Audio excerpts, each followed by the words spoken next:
అండి మీరు వైఎస్ఆర్ కాంగ్రెస్ పార్టీలో కొన్నాళ్ళ నుండి మళ్ళీ బయటకు వచ్చేసారు. సో ఇప్పుడు వైఎస్ఆర్ కాంగ్రెస్ పార్టీ ఎదుర్కొంటున్న పరిస్థితులు మీరు చూశారు. ఎన్నికల్లో ఏ రకమైన పరిస్థితి ఎదుర్కొంటోందని. సో వైఎస్ఆర్ కాంగ్రెస్ పార్టీలో మీకు ప్రధానంగా కనిపించిన మైనస్లు ఏంటంటారు? ప్రభుత్వం చేయలేదనేదే ఉంటుంది ఈ విమర్శ.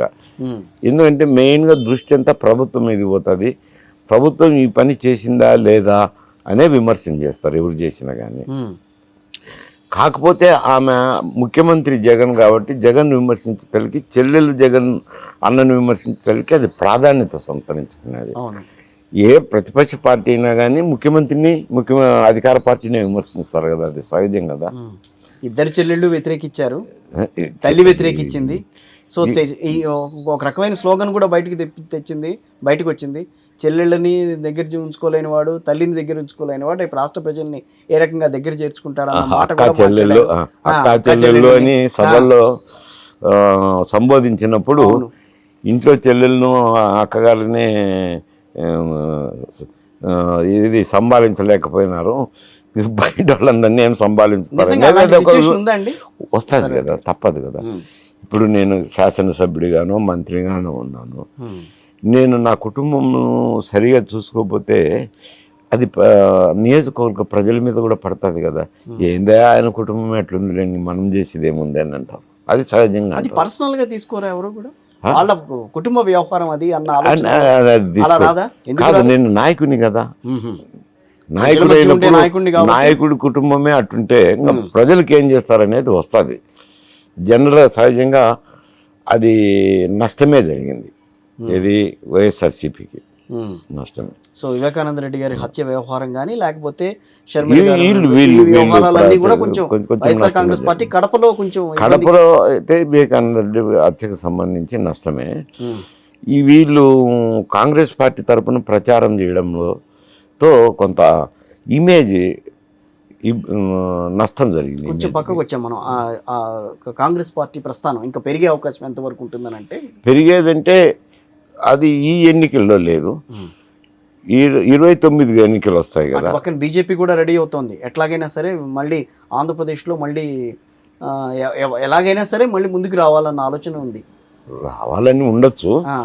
మీరు కాంగ్రెస్ పార్టీ ప్రస్తావించినారు కాబట్టి రేపొద్దున ఉంటే అటు ఎన్డీఏ కూటమి రావాలా, ఇటు వైఎస్ఆర్సీపీ అన్న రావాలా. రెండే ఆల్టర్నేటివ్, వేరే లేదు.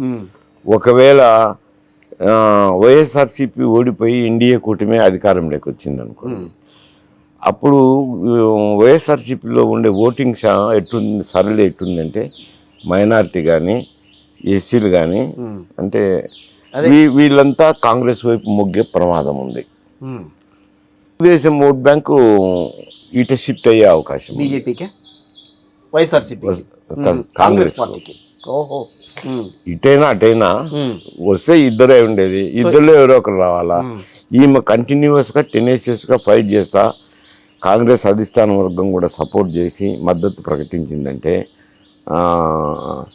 సహకారం అందించిందంటే తప్పకుండా కాంగ్రెస్ బలకొనే అవకాశం ఉంది. అంటే యథావత ఇప్పుడు వైఎస్ఆర్ కాంగ్రెస్ పార్టీ ఓడిపోయినా, తెలుగుదేశం పార్టీ ఓడిపోయినా అది కాంగ్రెస్ పార్టీకి లాభించే అంశం సార్. మైనస్లు అంటే ఆయన సంక్షేమ కార్యక్రమాలే నాకు ఓట్లు వేస్తాయని పరిపాలన మీద దృష్టి పెట్టలేదు ఎక్కువ. ఈ పరిపాలన మీద దృష్టి పెట్టకపోవడము, ఈ శాండు, లిక్కరు, ఇవంతా ప్రజలకు అంత అడ్మినిస్ట్రేటర్ కాదని చెప్పగలరా? అంటే అడ్మినిస్ట్రేషన్ అంత దృష్టి పెట్టలేదు అంటారు.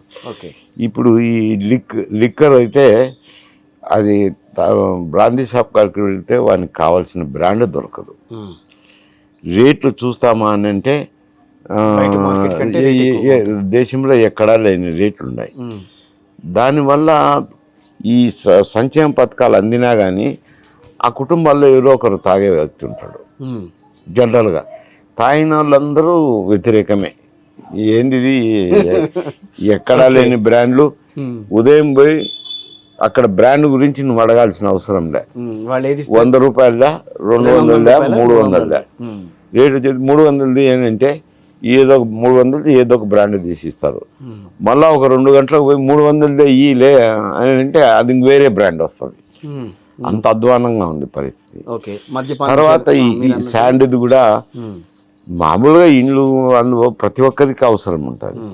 దాని మీద కాంట్రాక్టర్కి ఇచ్చే తల్లికి అధికంగా ధరలు పెరిగిపోవడము, నిర్మాణ ఖర్చులు పెరిగిపోవడంతో దాని మీద చెడ్డ పేరుంది. ఓకే, ఈ పరిపాలన అంటే ఇంకా ఏం లేదు, సంక్షేమ పథకాలు ఇచ్చుకోవడం, కూర్చోవడం, అంతకంటే మించేం లేదు. అభివృద్ధి అంటూ ఏం లేదు. 3 రాజధానుల అంశం కూడా ప్రభావం చూపిస్తుందా? 3 రాజధానులు అంటే ఆయన అది మా ఆలోచన వేరులేండి. ఎందుకంటే ఆయన అమరావతిలో పెట్టినాడు,